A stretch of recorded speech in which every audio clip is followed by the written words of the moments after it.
शंकर भगवान की यह पवित्र भूमि और उस बीच में भादों के महीने में शिव तत्व की प्राप्ति। भादों के महीने में, जिस भादों के महीने में भगवान श्री बलराम जी महाराज का प्रागट्योत्सव हुआ, जिस भादों के महीने में भगवान कृष्ण का जन्मोत्सव हुआ, जिस भादों के महीने में राधा रानी का जन्म महोत्सव हुआ, जिस भादों के महीने में भगवान श्री गणेश जी महाराज का जन्मोत्सव हुआ, जिस भादों के महीने में सप्त ऋषियों की प्रागट्यता का प्रतीक रहा, जिस भादों के महीने में केवल भक्ति का ही एक तत्व निश्चित होता है, उस भादों के महीने में आपको हम हरि और हर की भूमि कहते हैं, जिसको हम शिव और शक्ति की भूमि कहते हैं। ऐसी पवित्र भूमि पर शिव पुराण की कथा श्रवण करने के लिए बैठे। काम हो रहा है, मेरा क्यों नहीं हो रहा? तो विश्वास रखकर 5 सोमवार, 6 सोमवार, 7 सोमवार इसको कर देखिएगा। गणेश जी का स्थान जहां से पानी बहता है उसके सीधे हाथ पर, वहां पर एक बेलपत्र समर्पित कर थोड़ा सा जल वहां समर्पित करिए। षडानंद कार्तिकेय का स्थान एक बेलपत्र समर्पित कर थोड़ा सा जल वहां समर्पित करिए। अशोक सुंदरी का स्थान थोड़ा सा जल समर्पित करने से पहले एक बेलपत्र, फिर जल। 3 स्थान। चौथा मां पार्वती जी का हस्त कमल, एक बेलपत्र समर्पित कर जल चारों तरफ चढ़ाने के बाद में 5वां शिवलिंग के ऊपर बेलपत्र समर्पित कर पूर्ण जल शंकर को समर्पित कर देना। ये 5 स्थान का चढ़ा हुआ जल आपके जो काम अटक रहे हैं, जो कार्य में आपको, आप सभी को मालूम होगा बेलपत्र चढ़ाने का एक तरीका होता है। एक बेलपत्र चढ़ाते हैं तो ऐसे ही चढ़ा देते हैं, 2-4 बेलपत्र चढ़ाई ऐसे ही चढ़ा देते हैं। पर यदि 11 बेलपत्र, 21 बेलपत्र, 51 बेलपत्र, 108 बेलपत्र, 108 से भी ज्यादा यदि बेलपत्र हम अगर शंकर को समर्पित कर रहे हैं, तो आखिरी बेलपत्र में हमें या तो चंदन या चावल या लाल चंदन, कुछ भी अबीर गुलाल कुछ भी रखकर मध्य पत्ती पर रखकर भगवान को समर्पित करना पड़ता है अपनी कामना की। नदी को समुद्र ने कहा अगर नदी तो कुछ देना चाहती है तो मुझे हरी हरी घास ला कर दे दे, मुझे दूबा ला कर दे दे, मुझे हरी घास ला कर दे। नदी ने कहा क्या रे समुद्र, मांगा भी तो घास, मांगी भी तो दूबा, मात्र दूबा, हाँ ला दे। नदी ने कहा पिलाई। नदी गई, अपने घाट पर दूबा लगी हुई थी, नदी ने अपने पानी से इतनी तेज लहर ली कि दूबा को तोड़ने लगी। जैसे ही नदी अपने पानी से, अपने जल से दूबा को तोड़ने के लिए पानी का वेग तेज करती है, उसी समय दूबा पानी के आगे झुक जाती है। जैसे झुकती है नदी उसको उखाड़ नहीं पाती है, फिर पानी उस पर गया, दूबा फिर झुक गई, पानी फिर गया, दूबा फिर झुक गई, दूबा घास उखड़ नहीं पाई, पूरी 3 दिन सत्यानाश मिल गया नदी का। आखिरी में समुद्र के पास जाकर कहती है समुद्र मैं दूबा मैं घास उखाड़ नहीं सकी। समुद्र कहता है हरी नदी तुझमें तो क्या दुनिया में किसी की सामर्थ्यता नहीं है कि जो माता पिता गुरु के आगे झुकने वाले को उखाड़ सके, किसी में दम नहीं है, ये किसी की सामर्थ्यता नहीं है कि झुकने वाले को उखाड़ दे। आप झुकते रहो, प्रणाम करते रहो, नमन करते रहो, साष्टांग करते रहो, आप परमात्मा के आगे झुकते रहो, गुरुजन के आगे झुकते रहो, बड़ों के आगे झुकते रहो।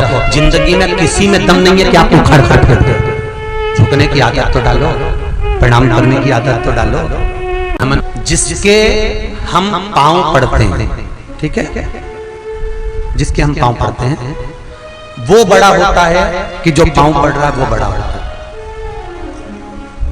बहुत अच्छे से उत्तर देना, सोच विचार कर देना। तुमने खूब कथा सुनी है, दिल से देना। जिसके हम पांव पड़ते हैं, जो झुका है, जिसने प्रणाम करा है, जिसके पांव पड़े जा रहे हैं वो बड़ा नहीं है। बड़ापन उसकी है जिसने नमन किया है, जिसने झुका है, जिसने प्रणाम करा। बड़ापन उसका है, उसकी धैर्यता देखो, उसकी प्रफुल्लता देखो। छोटा है, जिसको प्रणाम किया जा रहा था वो तो छोटा है, बहुत छोटा था, इसलिए उसके पास देने के लिए कुछ नहीं था, उसने केवल आशीर्वाद दे दिया, आयुष्मान उठ गया। पर उससे ये तक नहीं बना कि झुकने वाले को गले से लगा लेता, उठा लेता, बेट मेरे पास, मेरे नजदीक। कागज बदलते हो तिजोरी के अंदर का, तो ईमानदारी से बोलना। तिजोरी को जब साफ करते हो तो नौकर से करवाते हो कि तुम करते हो? अरे बोलो जम के, अच्छे से बोलो। तिजोरी साफ कौन करता है? नौकर कि तुम? जिस तिजोरी में धन रखते हो, जिस तिजोरी में तुम लक्ष्मी रखते हो, उस तिजोरी को तुम साफ करते हो। घर का तुम अपने बेटे तक पे विश्वास नहीं करते, बहू पर विश्वास नहीं करते, खुद बुढ़ा पर भी साफ करते हैं, स्वयं साफ करते हो, किसी पर विश्वास नहीं है। तो जब घर की तिजोरी तुम साफ करते हो तो घर के माता पिता भी वो तिजोरी हैं जिसकी सेवा बेटों और बहुओं को करना चाहिए, क्योंकि रखी हुई तिजोरी का माल तो एक दिन समाप्त हो जाएगा, पर बूढ़े माँ बाप का अगर आशीर्वाद मिल गया तो घूढ़े के भी दिन फिर जाएंगे और करोड़पति बन जाएगा। बड़ी बीमारी भी दिख रही है कि शरीर के अंदर आ गई, थोड़ा दिन दुर्वा को लाइए। क्या लाओगे? जम के बोलो जरा। दुर्वा। दुर्वा देखिए सब लोगों ने, दुर्वा। दुर्वा के नीचे का जो भाग होता है, जब आप दुर्वा तोड़ेंगे तो ऊपर हरा हरापन रहेगा, नीचे थोड़ा थोड़ा हल्का हल्का सा पीलापन रहेगा, सफेदपन रहेगा, रहता है उसमें। दुर्वा को तोड़ते हैं तो जब दुर्वा आप लेकर जाएं, देवादिदेव महादेव की अशोक सुंदरी वाली जो जगह है, उस अशोक सुंदरी वाली जगह पर 7 दुर्वा का बल आप अशोक सुंदरी वाली जगह पर किसी भी सोमवार को समर्पित करें और उस दुर्वा को उठा कर लिया। 7 दुर्वा 7 दिन तक उसको गीले कपड़े के अंदर अच्छी दबा के रख लें और 7 दिन एक दुर्वा प्रतिदिन खाली पेट उसको खाना चबा चबा कर प्रारंभ करिए। और शरीर में अगर कमर में भी दर्द है, घुटने में भी दर्द है और पीठ में कंधे के पास अगर दर्द है, 7 दिन खाकर देखा। ये दुर्वा जो उत्पन्न हुई है, इसमें इतना बल कहां से आ गया? शंकर भगवान बोले रहे, ओ इंद्र, तुम्हारे अमृत से भी बड़ी प्रबल है ये दुर्वा। जिस समय पर अमृत का कलश निकला, उस अमृत के कलश को देवता लेकर जा रहे थे, ले जाते राक्षसों से छुड़ाकर सबसे पहले इन्होंने समुद्र के किनारे पर इसको छुपाया। उस जगह पर भगवान विष्णु की जंघा के रोम पड़े थे जिससे दुर्वा उत्पन्न हुई थी। उस दुर्वा पर इस कलश को जब रखा, रखते ही एक देवता ने उसके उठाकर देखना चाहा तो उसमें से थोड़ा सा भाग अमृत का नीचे गिर गया जो दुर्वा पर पड़ गया। और आगे गए, फिर इसको छुपाया, वहां भी दुर्वा थी। फिर और आगे गए, वहां भी दुर्वा थी। सुन इंद्र, तेरे को जो अमृत मिला तूने एक बार में पिया। ब्रह्मा को जो अमृत मिला वो ब्रह्मदेव ने एक बार में पिया। वरुण को जो अमृत मिला वो एक बार में पिया। पर इस दुर्वा को जो अमृत मिला वो 5 बार मिला। इसलिए 5 दुर्वा लेकर तू गणेश के पास जा और उसको दे, क्योंकि ये 5 अमृत के कुंड से भी प्रबल है। ये 5 अमृत के कुंड से भी प्रबल है, लेकर जा तू ये दुर्वा। और इंद्र ने दुर्वा दी, गणेश जी को खिलाई। जैसे खिलाई, गणेश जी के भीतर की जो अग्नि थी वो समाप्त हो गई।